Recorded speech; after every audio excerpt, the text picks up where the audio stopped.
All right, mortuary assistant. Full disclaimer here. As a ex paranormal investigator, I'm going to be talking about this game and some of the things that go on in this game and how it relates to being a paranormal investigator. So I'll give a little bit of history on some of the stuff that I've done as a paranormal investigator so we can go ahead and talk about this game and you can understand where I'm coming from. So some of the stuff that we do in the paranormal field, as far as the investigations go and whatnot, uh, includes but not limited to ghost hunting, dealing with supposedly demonic possessions or demonic things, and if a situation gets too bad that we feel we need to call in somebody else, then we can do that. I personally have not encountered anything that was I would consider demonic as far as investigations go. But I have encountered very, very negative environments, very harmful environments. With that being said, the minute that you turn this game on, it's terrifying as an investigator because it gives some weird warning that, if I'm going to be honest, is completely unexpected to see. The warning that is there, it says what you are about to experience is based on real paranormal events. First off, who's experiencing these kind of events? Because honestly, if you're experiencing these kind of events, I'm just going to be 100% honest with you. Maybe you should seek some psychological help. Maybe seek a therapist, a psychologist, something, because something is going on there within your own mind to make you experience these type of paranormal events that is going on in this game. I'm just going to say that right then and there. Okay. The next line, research of the occult has shown that heightened moments of emotion, such as fear, can encourage the manifestations of hauntings. This statement is kind of what got me a little bit, and it got me a little concerned. There's some things in this game that, honestly, you as when I say you, as a paranormal investigator, you don't do. There's things that you do not do that you do in this game. And honestly, I even had some reservations playing this game because as a paranormal investigator or an ex paranormal investigator, I didn't feel comfortable doing some of the stuff in this game, even it being a game. And I'll explain this as we go through it, because it's important to say, or it's important to point it out when I'm discussing that moment. As far as heightened moments of emotion, such as fear, being able to encourage manifestations of hauntings, that is the ongoing theory, right? So what we say or what we encounter in the paranormal field is that if there is a high level of fear or a high level of negativity, anger, any of those negative emotions, then there is a higher chance of there being a haunting in the area. Because typically, again, this is all theory, all conjecture. Typically, when there is negativity in the air, the haunting most of the time will be a negative haunting. Now, I say in theory because we as people are afraid of the unknown. That's just our natural state of being. It's our fight or flight response.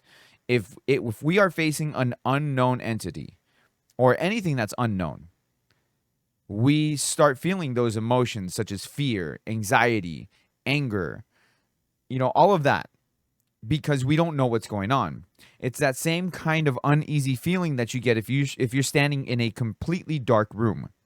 It's unnerving and completely justifiable because you don't know what's around you because you're in the dark, right? So if there are things going on in your house, such as noises or creaks or bangs, cabinets opening or doors seeming to creak open, things like that, it's going to cause uneasiness. It's going to cause those kind of emotions. And that's why, again, we have that theory. And it's a running theory, and it's a theory that there's no real way to prove whether or not the supposed haunting was caused because of these negative emotions, or if the negative emotions were caused because of the hauntings. Right? So that there's no real way to prove one or the other. But what we also theorize is that if there is a haunting that's been caused or is causing you to experience these negative emotions, then that entity would be stronger because it's feeding off of those negative entities. So the next line in this warning is, if after playing this game you experience abnormal happenings around your home or have sudden changes in the behavior of yourself or loved ones, reach out immediately to your local church and paranormal investigators. This line, I don't like that this is in the game.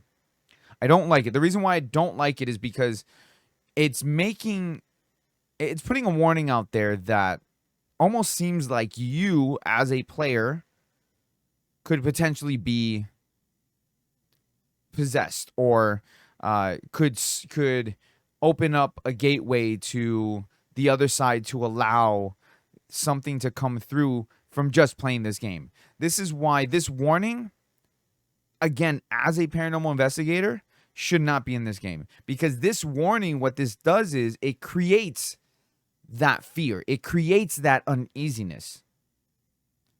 And then that creation of uneasiness is going to cause your paranoia to accelerate or increase. And so your paranoia is going to start giving you that fight or flight response. So now you hear noises in your house that maybe have always been there, but now you're paying attention to them. And now you're hearing these noises. And so you're starting to feed into this negativity, this fear. And that's going to cause more of this paranoia to surface. So again, and I'm going to reach out to the devs. I'm going to go ahead and post on their Twitter page as a paranormal investigator if they could remove that second line, because that second line is not proper to be in there. Because here's what's going to happen is, if it's not already happening, people who are playing this game after reading that line, now they're freaking out and they're going to go ahead and reach out to these paranormal investigators, reach out to these churches. And what happens a lot of times is that you have people who will scam these kind of people, who will scam people who are reaching out to seek help. And there are, unfortunately, a lot of paranormal investigators out there who are not good people or not real. They don't have your best interests at heart, right? They're thrill seekers. They're not there to help. And that's a problem. But anyways, I don't want to get into drama from, in the paranormal field, because it is a problem. So we play as this woman named Rebecca. And as you play through the game, you uncover her trauma, her past history. You uncover things about her and what led her to where she's at right now. The game opens up with Rebecca speaking to her grandmother, and how she's excited about this new job that she got. So she goes on her first night at the job, and things start acting a little weird during your job. And you soon find out, unfortunately, on your second night on the job, that you are being targeted by a demonic entity and it wants to possess you. So now you need to find out every night what body the demonic entity is possessing. You need to stop it, trap it within that body, and burn the body. Sounds simple enough, right? But it's not. In order to get this done, you need to basically do your duties as a mortuary assistant and basically run the mortuary at night by yourself. So you need to take care of all the bodies, drain their fluids, embalm them, prepare them, basically prepare them for open caskets. And in doing this, you need to also find out which body the demon is possessing. There's indicators that show up, and you need to be paying attention. You need to find the demon's name and put the demon's name on the tablet by using the symbols that are provided to you, because the symbols will tell you the demon's name. You put it onto a tablet called a mark, and once you have the name of the demon, you put that mark onto the body that you believe is the one that is possessed, and you burn that body. Now, you also have to burn it after you had put what's called a reagent into the body. If you don't, you can be possessed. If you don't put the mark on the body when you burn it, you can be possessed. If you burn the incorrect body, you can be possessed. If you take too long, you can be possessed. So that's basically the gameplay loop. The gameplay loop is the same every night, but every night things will happen randomly. You'll have different scare encounters that'll happen. You'll have different entities that show up. You'll see shadow people. You'll see your grandmother show up, and she's not really there. You'll get phone calls for people who are talking on the other line, but they're not really there. Everything is meant to trick you. Everything is meant to get you to give in to the demon. And here's where I have a problem with this.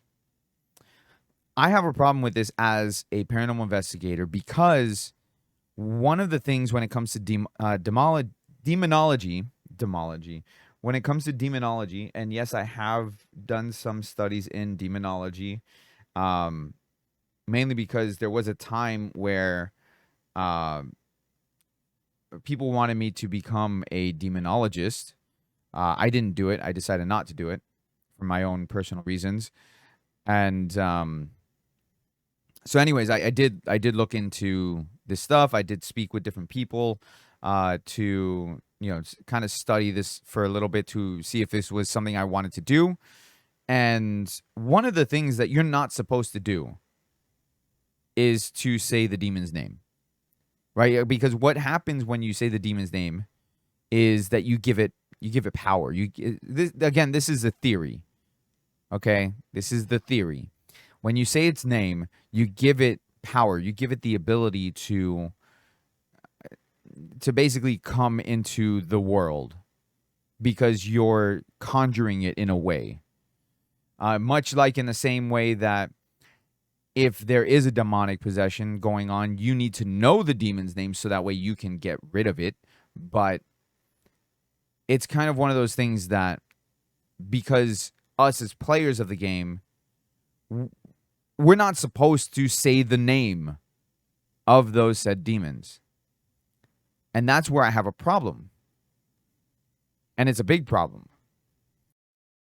I have a problem with this because the demon names in this game are real demon names. Like, these are names that you would find in certain books that I will not name. Right? These are actual names within these books. And I have a problem with this, especially as gamers. We are not supposed to say the names of these things. And again, this takes me back to that warning. That warning about based on real paranormal events. Whose events are these based off of? I really need to know this. I need to know this because it's an odd warning to put.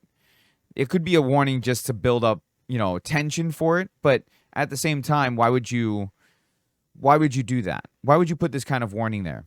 Especially kind of, as detailed as this is, it's a very, very nerve-wracking warning. And it does set the tone for the whole game. The game itself is a fun experience. It's terrifying. And I loved finding out Rebecca's backstory. I love seeing the different endings. There's 5 endings in total. And you as a player are trying to get all 5 of these different endings. And some are easier to get than others, and they require you to do certain tasks in order to get these certain endings. And I have to say that, like, the endings themselves, 2 of them in particular, are very well done. They're very well acted by these actors that I don't even know who they are, but they give it everything they've got, and it's amazing. The voice work in this game, for a indie game, for a one-person game, the voice acting is phenomenal. Now, would I recommend people to play this game? I mean, if you're a fan of horror, yeah, absolutely. I'm a fan of horror games. I love horror titles, and this just hit the spot. It plays kind of like Five Nights at Freddy's, but a lot more intense. Like Five Nights at Freddy's wishes it could be this game. Like I played Phasmophobia and I loved it, but this game makes Phasmophobia look like it's a children's game. This game is very unnerving. It makes you do things that just you wouldn't do in real life unless you're a mortuary assistant or you work in a mortuary. It's an experience. This game is an absolute experience. That is the best way that I could put it. I loved playing it. It is a little short. And for the price, I mean, it's a little pricey for a game that's as short as it is.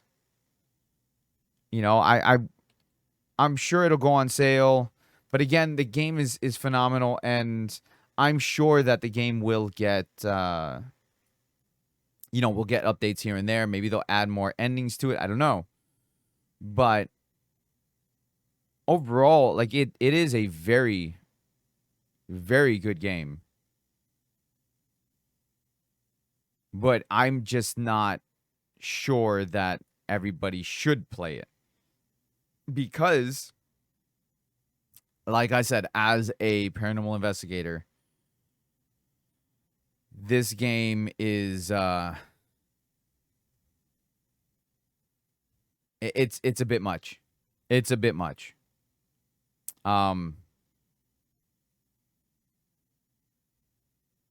Especially with that warning.